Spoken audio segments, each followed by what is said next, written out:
that man, Smithers. I don't want him or his unpleasant family to ruin my picnic. He'll be gone by the tug of war, sir. Excellent. Afternoon, Mr. Burns. Hello there, Simpson, Homer. Here you go, sir. Oh, yes. And this must be your lovely wife, Marge. Oh, and look at little, Elisa. Why, she's growing like a weed. And this must be, Brat. Bart. Don't correct the man, Brat.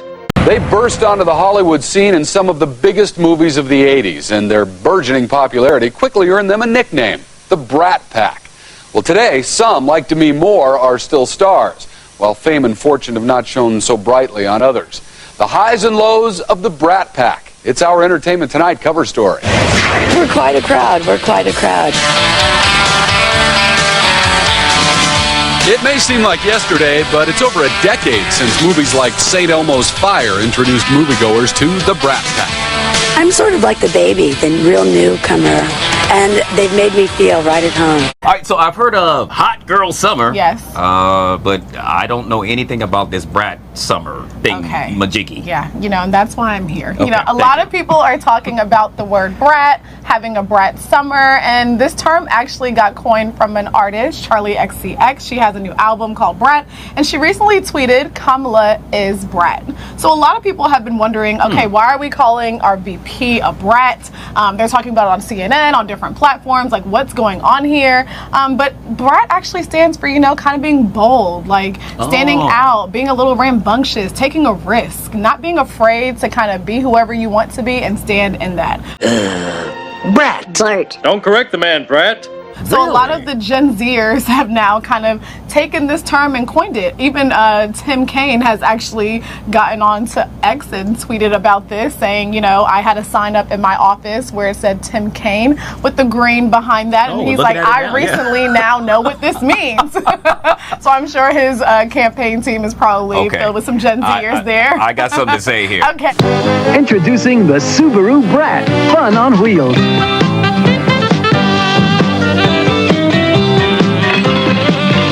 The Subaru Brat is a new kind of car that shifts from front wheel to four-wheel drive at the flick of a lever. Okay. It's a problem when Tim Kaine knows what Brat is before I do.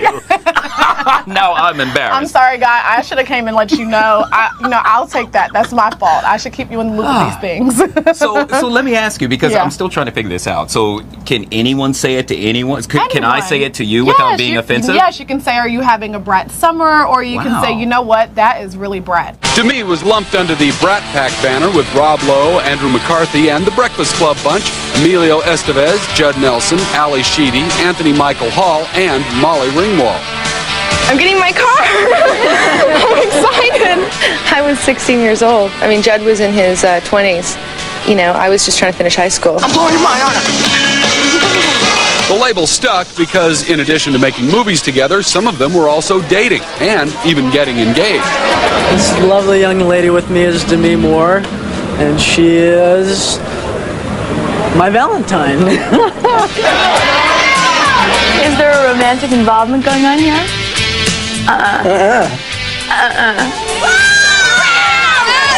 It was a wild ride indeed, and it got pretty bumpy.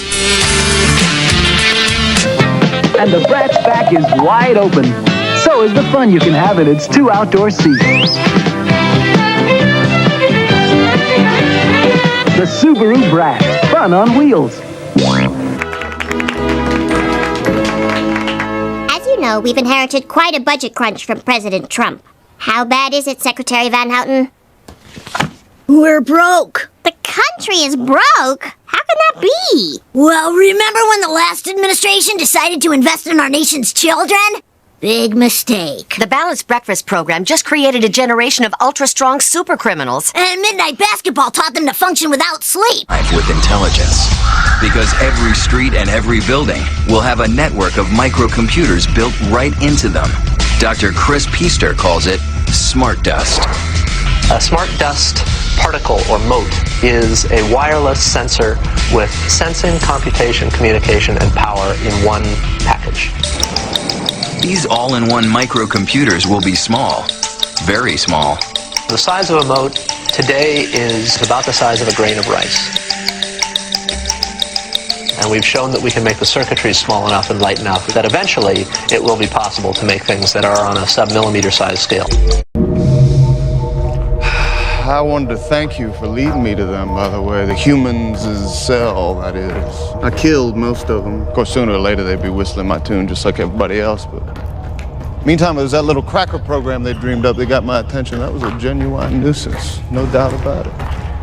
One thing even they didn't know, though, I'm wired too. I replaced 98% of my own noodle with nanotissue years ago. But mine's different. It's built to send, to transmit, whereas every other nanocell that I put out there, including the ones in your head, Cable, designed to receive. I think it, and you do it.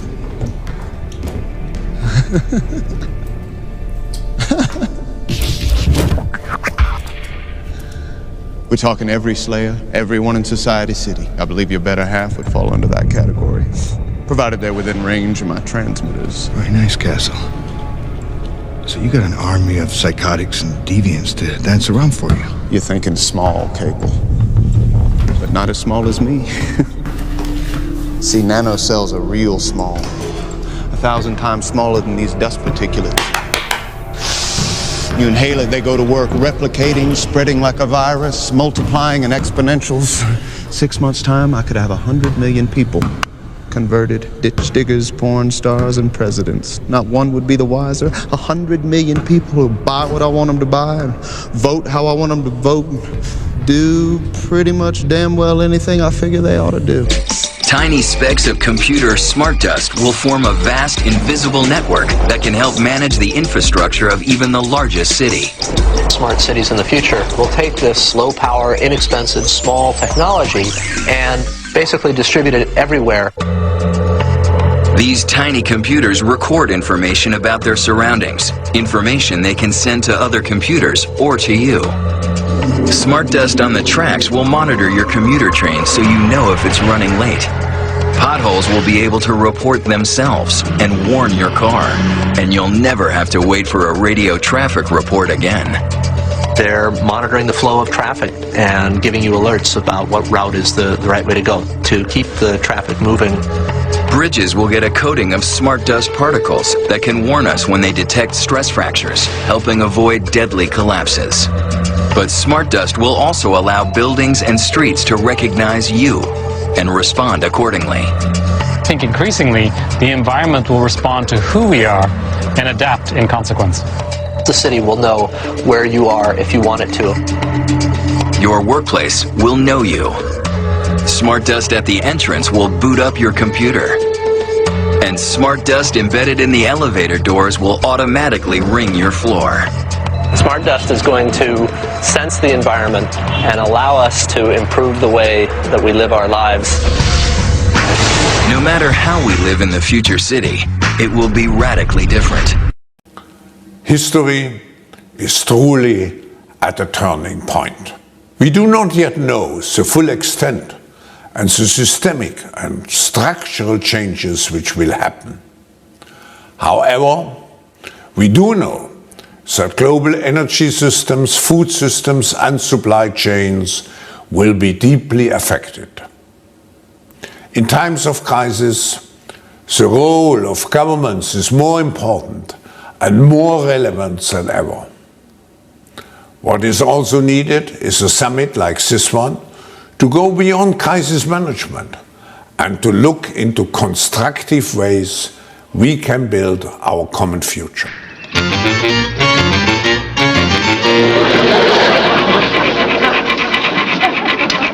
Howdy, neighbor. How do you do? Well, I see you picked your man. Yes, I have. Even heard you made a substantial contribution to his campaign. It's only money. Good. George Bass is my name. Adam's here. Is all this yours? Well, we go back to the cemetery. We all do. Sometime. It's nice to see citizens taking an interest in the election, even if they have backed the wrong man. Quimby? Why, he's our insurance man. Got us off the hook when my son Pugsley accidentally blew up the garage. But that's neither here nor there. You're right. My man promises to modernize the city.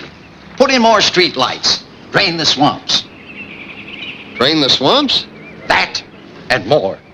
Well, maybe I have been a little hasty. Do you have a picture of your man? Do I have a picture of mine?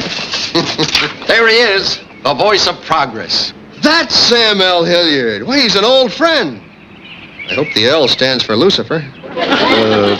It does. Good. He's a fine man. The last time he was around here, he went away with the sheiks.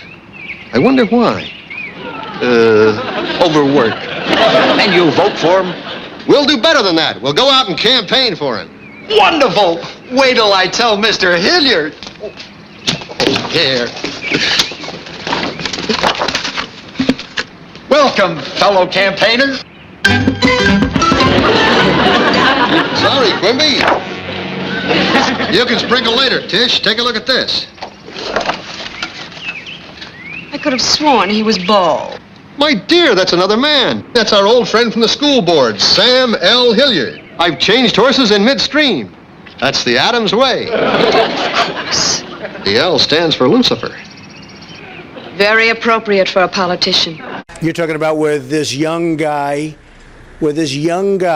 raised the price to a level that's absolutely ridiculous, and he looks like a spoiled brat to me. You want to know the truth? He looks like a spoiled brat. And he's a hedge fund guy who, as you know, the only one that I'm raising taxes, they are going to be paying up. But I thought it was a disgusting thing, what he did. I thought it was a disgrace.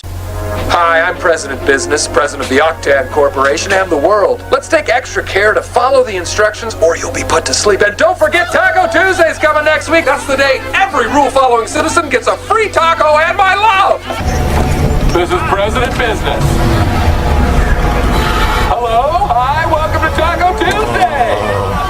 Don't worry about this big black monolith thing that's blocking out the sun. What you need to worry about is this question that I'm about to ask you. Who wants a taco? Yeah, I know. Tacos, we're going crazy now. Today will not be known as Taco Tuesday. It will be known as Freedom Friday. But still on a Tuesday.